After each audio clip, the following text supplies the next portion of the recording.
이어지는 우리 김혜연 선교사님께서 감사의 말씀 전하시겠습니다.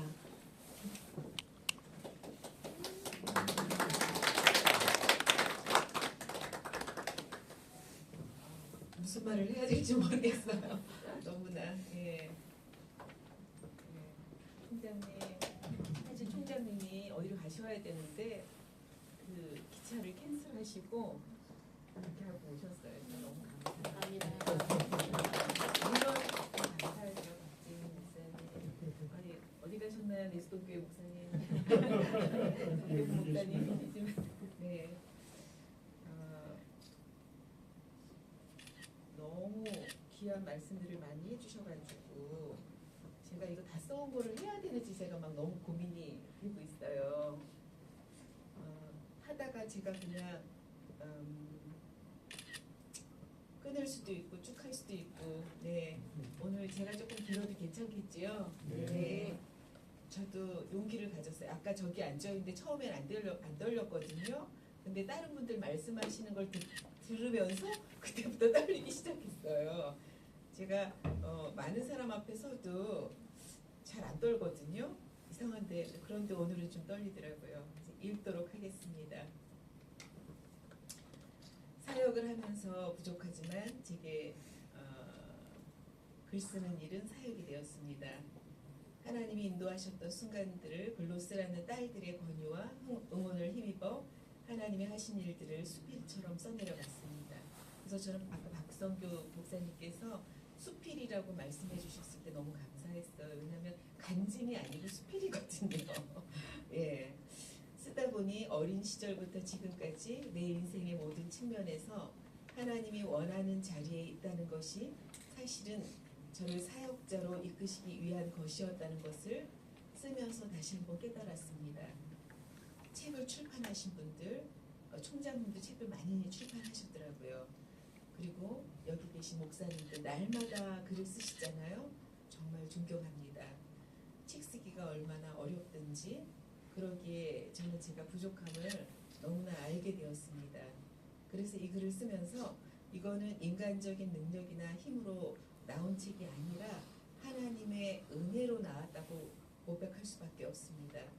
그래서 저는 단 한 명이 읽더라도 그 한 명이 하나님이 계획하신 대로 드려지기 위해 그 사람을 위한 도구로 이 책이 사용되었으면 좋겠다는 마음을 가졌습니다.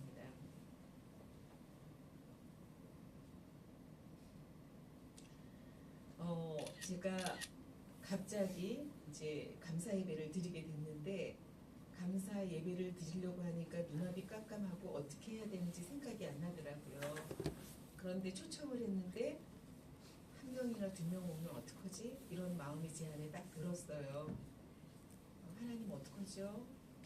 이 자리에 사람들이 안 오면 그랬을 때 하나님이 예배에 대한 시각을 다시 한번 저에게 말씀하셨어요.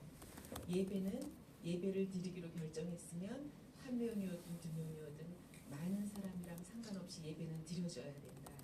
저한테 그렇게 말씀하셨을 때 네 알겠습니다. 이렇게 순종하는 마음이 있었고 제가 비빌언덕 3호 축제할 때마다 늘 그걸 고민해요.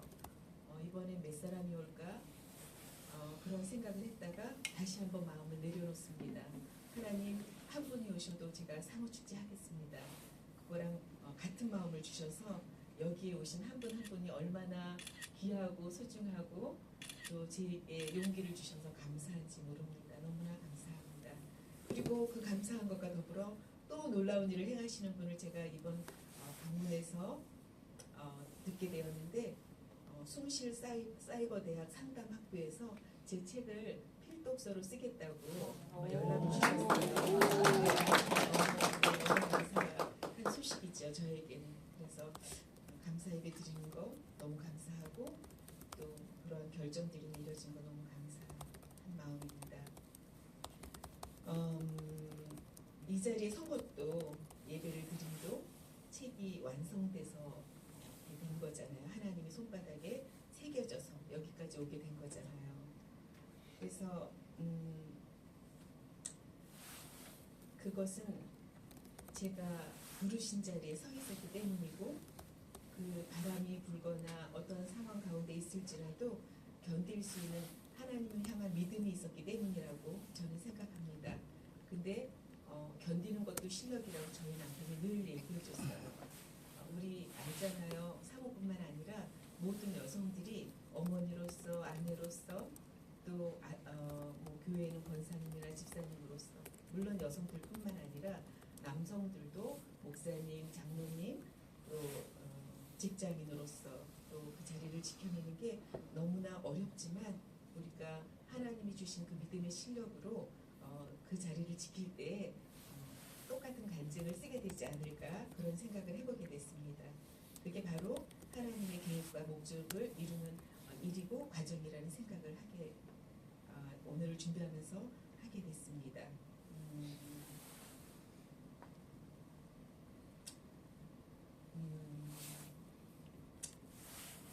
손바닥에 새길 때는 제가 잘나서나 뛰어나서가 아니라 나의 기질이나 성격이나 나의 못됨이나 나의 부족함이나 모든 것을 알고 계심에도 불구하고 손바닥에 새기는 건데 그 손바닥에 새길 때는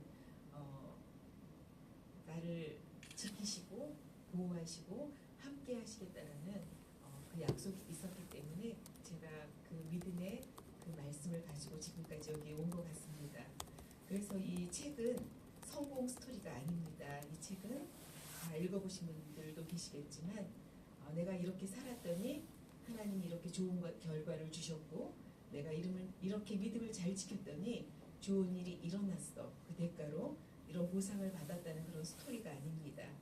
우리가 천국에 가기까지 성화되는 그 과정 안에 있는 거, 그래서 천국에 합당한 사람으로 키워가는 과정이고, 그리고 하나님 아버지의 열심과 사랑, 그리고 포기하지 않으시는 그 하나님의 러브 스토리가 이 책의 내용이라고 저는 말하고 싶습니다. 참 떨리는군요. 근데 또 총장님은 외워서 그걸 다 하시더라고요. 저 사실 이거 다 아는 내용인데 여기 나오려고 하니까 하나도 생각이 안 나더라고요. 그렇지만 이제 지금 또 여전히 어릴 적부터 그 손바닥에 새겼다는 그 내용을 우리가 생각할 때 저는 그런 하나님이 저를 함께 데리고 다니셨구나 그런 생각이 들었는데, 저는 믿지 않는 가정에서 태어났는데 어릴 적부터 교회 안에 둬서 저를 보호하셨습니다. 그리고 살아가면서 제가 생각지도 않는 상실과 부재 가운데 있을 때 그 상실과 부재를 통해서 하나님을 더욱 알게 되었습니다. 사실은 하나님이 내가 있기를 원하는 그 자리에 있게 하시기 위해서 역사하셨고 섬세하게 계획하셨다는 것들을 책을 쓰면서 또 다시 한번 느끼게 됐고 이 시간도 한번 고백합니다. 이 책은 저의 솔직한 고백과 상실과 부재, 결핍의 가운데 자녀로서 바르게 서기 위해 고민하게 되었던 것들을 기록한 것인데 읽으시는 분들이 위로함을 받게 되기를 원합니다. 사역자들뿐만 아니라 성도들도 읽으면서 먼저 성도로서 읽었던 분들이 저에게 많이 울었다. 저 때문에 운 게 아니라 본인 때문에 울었다고 얘기를 하면서 이것이 읽은 분들이 성경 공부 교재로 성탄 선물로 이렇게 나눈다는 얘기를 제가 들으면서 정말 너무 감사했어요. 제가 글을 쓸 때는 사모로 쓴 게 아니거든요. 제가 여성으로서 하나님이 제일 먼저 부른 김혜안이라는 여성으로 불렀을 때 그 여성으로 글을 쓰고 싶었고, 그래서 물론 어떤 부분에 사모로 쓴 부분이 있긴 있지만 일반적인 어떤 여성이라도 어떤 일반적인 사람이라도 이 글을 읽었을 때 위로를 받고 힘을 얻기를 바라는 마음으로 제가 글을 썼었습니다. 그래서 그분들에게도 동일한 은혜가 있기를 바랍니다.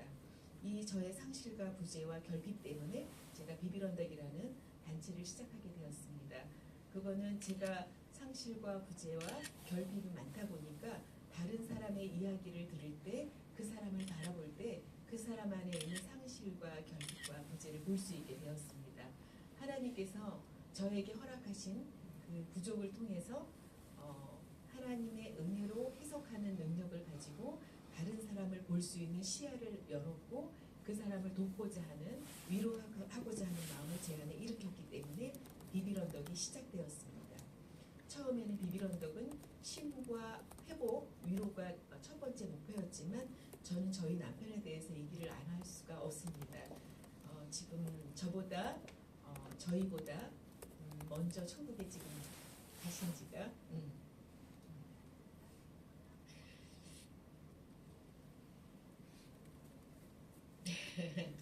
안 울 줄 알았는데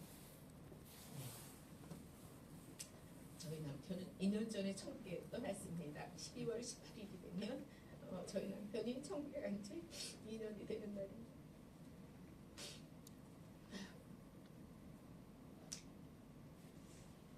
우리 남편이랑 저희는 그렇게 말했습니다. 보여지는 사역을 하지 않더라도 하나님이 있으라는 곳에 서 있자. 우리는 그렇게 얘기했고 하나님 앞에서의 고백이었고 살아가면서 그것이 사실은 수동적인 것이 아니라 매우 능동적인 것임을 알게 되었습니다. 사람들은 말을 합니다. 우리 남편은 저에게 이제 장례식 때 그런 얘기를 했습니다. 책에도 나오지만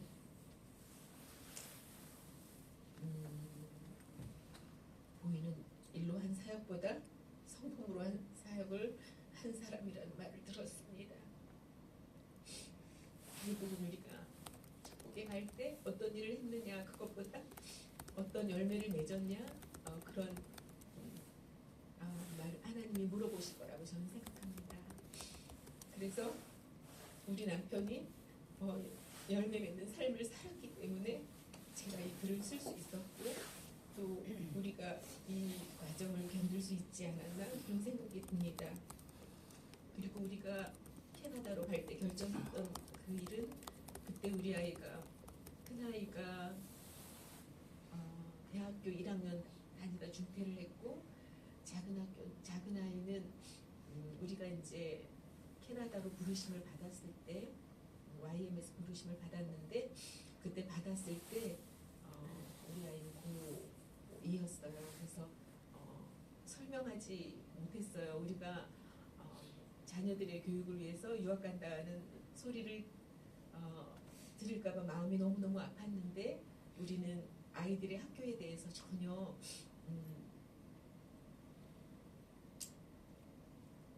생각을 하나도 못했어요. 그냥 부르시니까 가야 된다고 생각했고 큰아이의 소원은 그때 캐나다 갔을 때 엄마 너무 학교가 다니고 싶어요. 그랬었어요. 그랬는데 너무 잘 컸어요 아이들이. 네. 이거 울 일이 아닌데 정말 유쾌하게 하고 싶었고 잘하고 싶었어요. 근데 여기 나오니까 많이 떨리네요. 근데 어쨌든 우리의 삶이 자녀들에게 인정받는 믿음의 유산을 상속하자 그런 마음으로 저희가 밴쿠버에 떠났고 그것을 지켜본 아이들이 우리의 삶을 통해서 책을 쓰기를 원했다는 것은 아이들이 믿음으로 자랐다는 얘기겠죠. 네. 그래서 하나님이 두 아이를 잘 키워서 지금 잘 영향력 있는 삶을 살고 있습니다. 그래서 이제 이 모든 과정을 통해서 얘기하고 싶은 거는 비빌언덕은 쉼과 위로뿐만 아니라 우리가 누구인지 doing이 아닌 being 정체성에 대해서 얘기하고 싶은 단체입니다. 그래서 비빌언덕 우리 남편이 삶으로 보여준 그런 거 또 우리가 그렇게 살기로 결정했던 거 이 모든 것 안에는 사모님들의 제 마음은 여성 사역이지만 모두를 할 수 없으니까 사모들을 저희가 향해서 가고 있는데 그 쉼과 위로 안에 정체성 회복이라는 목표를 우리가 사역의 방향성으로 두고 있습니다. 그래서 일주일간 우리가 지내면서 doing이 아닌 being에 대해서 얘기합니다. 그래서 존재로서 우리가 누구인지 얘기하는 시간을 비빌언덕에서 준비한 프로그램을 가지고 저희가 사모 축제를 하고 있습니다. 물론 doing 너무 중요하죠. 그렇다고 being으로서는 살면 안 되는 거 우리 알죠. doing으로서 살면서 또 우리가 being으로서 우리가 가끔 그런 시간을 가져야 되는데 이제 제가 이걸 잠깐 얘기하자면 제가 이제 시댁으로 이번에 가는데 보따리가 너무 많은 거예요. 보따리가 많은데 제가 빨리 가서 우리 형님이 이제 이 음식을 과일을 자르는데 도와드려야 되는데 보따리가 많으니까 뛸 수가 없더라고요. 그래서 우리 인생에 있어서 너무 많은 짐을 지고 있으면 하나님이 맡기신 일을 할 수가 없습니다. 하고 싶어도. 그래서 짐을 잠깐 내려놓고 비잉으로서 자기를 돌아봐야 되고, 또 우리가 운전을 하면서 우선 멈춤과 정지를 따르지 않을 때 자기가 교통사고를 내는 것뿐만 아니라 앞에 오는 사람을 향하여 사고를 내서 엄청난 피해를 입힐 수가 있다는 거죠. 그래서 우리 인생에 있어서는 비잉이 너무나 필요합니다. 그래야지 하나님이 우리에게 주신 두잉의 삶을 향해서 나아갈 수 있다는 것을 제가 늘 말하고 싶고 비빌언덕에 오시는 사모님들한테 꼭 얘기하는 겁니다. 그리고 이게 여백이 있어야 아름답지 않습니까? 꽉 차 있다면 우리는 아마 때로는 숨이 막힐 거예요. 우리 인생에서 우리가 하나님을 기쁘시게 하기 위해서 너무 많은 일로 바쁘게 될 때 두잉이 치우치게 되고 비잉의 존재로서의 내가 누군지 잊어버려서 내가 지금 뭘 하고 있을까 이런 생각을 하게 되는 것 같습니다. 그래서 주위에 사모님들 계시면 비빌언덕에 꼭 보내주십시오. 그래서 비잉으로서의 삶으로 다시 한번 하나님께 나아갈 수 있는 그런 역할을 제가 감당하도록 하겠습니다. 그런데 아시죠? 부재와 상실과 결핍은 있어야 될 게 없는 거라는 거. 예, 제가 있어야 될 게 없었기 때문에 이 자리에 설 수 있게 된 것이 하나님의 반전의 하나님을 지금 설명하고 있는 것 같습니다.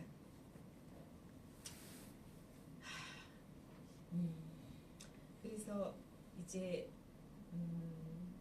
손바닥에 이제 제가 인생의 후반전을 시작하면서 후반부 이제 책이 전반부라면 이제 새로운 걸음을 걷게 될 텐데 손바닥에 새기신 하나님이 나를 어려서부터 이 자리에 있기까지 인도하신 것처럼 부르신 곳에 서 있게 하신 하나님의 뜻을 기억하며 새로운 마음으로 다시 한번 비빌언덕을 통해서 사모님들을 잘 섬기고 싶습니다.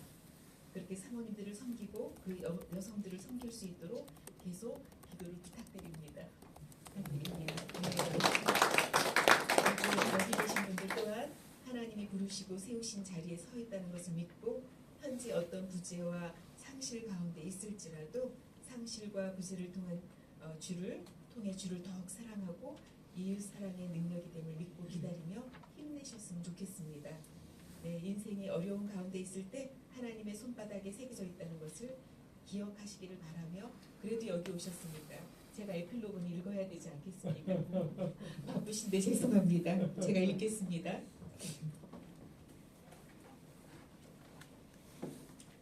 (2024년 7월) 캘리포니아 남가주 사랑의 교회에서 열렸던 KWMC 선교대회에 다녀왔다. 많은 선교사들과 사역들을 보며 주님이 나에게 원하시는 삶과 사역은 무엇일까 생각해봤다. 남편이 떠나고 하나님께 물었다. 하나님, 왜 벌써 데려가셨어요? 울다가 잠이 들었는데 꿈을 꾸었다. 그 꿈이 아직도 생생하다. 예수님과 마주 앉은 남편에게 예수님이 말씀을 하셨다. 태아야, 그동안 애썼다. 이제 그만 가자라고 하시자 남편이 고개를 끄덕이고 주님을 따라갔다. 우리 남편은 말이 별로 없는 사람입니다. 꿈에서도 고개를 끄덕이더라고요. 세상에는 잘난 사람이 참 많다. 사람들의 인정과 찬사를 한 몸에 받는다. 실력과 능력, 무슨 일을 얼마나 잘했는지에 따라 평가되는 세상에서 그들이 눈에 띄는 것은 자연스러운 일이다. 그런데 나와 남편은 키도 크고 씩씩한데도 사람의 눈에 띄지 않는다. 남편은 키가 크다. 키가 186cm나 되는 사람이지만 오랜 시간 앉아 있어도 사람들 눈에 그리 잘 띄지 않는다.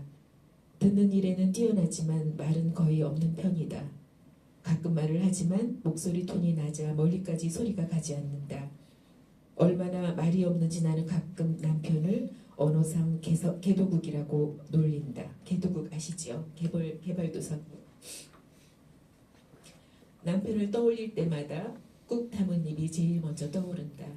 자랑할 일이 있어도 목소리를 높여 말하거나 크게 드러내지 않는 사람이다. 그런데 신기하게도 남편이 떠나고 난 뒤에 사람들로부터 듣는 말이 있다. 이태하 선교사님 때문에 위로받았어요. 이태하 선교사님처럼 살고 싶어요 등의 말이다. 그렇게 조용했던 사람이 언제 위로를 전했을까? 문득 궁금해지기까지 한다. 하나님의 메신저로서 나의 삶이 어떠해야 하는지 말해주는 것 같다. 한 사모님과 전화통화를 하게 되었다. 사모님이 기도하면서 마음에 드는 생각이라며 전해주었다. 이태하 선교사님이 천국에 입성하는데 땅에서 취한 영광이 없으니 잘했다고 예수님이 맨발로 뛰어나오셔서 흰옷을 입혀주시며 안아주셨어요. 남편을 떠나보낸 인생 최대의 상실을 겪은 후에도 남은 자의 삶은 계속된다는 것을 배운다. 믿는 자로서 우리는 앞으로 오실 예수님 그리고 천국을 바라보며 사는 사람들이다. 또한 그들이 올 때까지 계속해서 성화되는 삶을 사는 사람들이다. 남편이 천국으로 가는 과정과 입성하는 날에 남편의 환하고 밝게 빛나는 모습을 보았다. 남편의 모습 속에서 우리를 깨끗하게 하셔서 천국으로 부르시는 인격적인 하나님을 본과 동시에 또 앞으로 성도로서 어떻게 살아야 할지 생각하게 된다. 계속해서 성화되어 가는 과정에서 우리를 깨끗하게 하시며 우리가 믿는 자로서의 특권과 정체성을 알기를 원하지 않으실까? 우리를 너무나 사랑하셔서 계속해서 교제하기를 원하시고 아름답게 만들어가기를 원하시는 하나님 아버지의 열심을 생각한다. 하나님이 이제 가자라고 말씀하실 때 기쁘게 따라할 것이다. 아버지와 함께할 천국에서 나의 생명이 연속될 것을 생각하니 이 땅을 산도할 힘이 생긴다. 하나님께서 그만하라고 하실 때까지 계속해야 할 나의 사역도 생각해 본다. 비빌언덕 사모의 집을 처음 시작할 때 한 사람이라도 위로받으면 된다는 마음으로 한 사람을 생각하며 시작했다. 열방의 구석진 선교지에서 누군가 나를 필요로 한다면 가리라는 다짐이 이 일의 시작이었다. 커다란 나무 아래 어스름한 달빛을 받으며 앉지도 서지도 못하고 서성이는 한 여성이 떠올랐다. 비빌언덕 사모의 집 사역은 눈에 띄지 않는 사역이다. 숨겨진 사모들을 섬기는 사역이니 사람들 눈에 크게 드러날 일이 없는 것이 당연하다. 누구나 공감하는 사역이 아닐 수도 있다. 비빌언덕 사모의 집 사역은 드러나지 않기에 여러 어려움을 겪기도 한다. 그런데 신기하게도 드러나기를 원치 않는 사람들에 의해 준비되고 운영된다. 사람들의 눈에 띄지 않는 비빌언덕 사모의 집 사역을 위해 빛도 없이 이름도 없이 섬겨주신 분들을 주님이 기억하시고 갚으시기를 늘 기도한다. 집을 훌쩍 떠나 비빌언덕 사모의 집에 다녀간 사모님들이 다른 사모님들에게 위로가 되었다, 주님의 마음을 알게 되었다라고 전해주는 사역이기를 기도한다. 언젠가 주님이 나를 부르셔서 천국에 입성할 때 주님이 달려와 세마포 흰옷을 입혀주시며 남편처럼 땅에서 취한 것이 없으니 잘했다고 칭찬받는 사람이 되면 좋겠다. 비빌언덕 사모의 집 사역을 위해 기도하고 후원하는 모든 사람에게 동일한 은혜가 머물기를 기도한다. 저희 남편 이야기는 나중에 보시면 될 것 같아요. 네.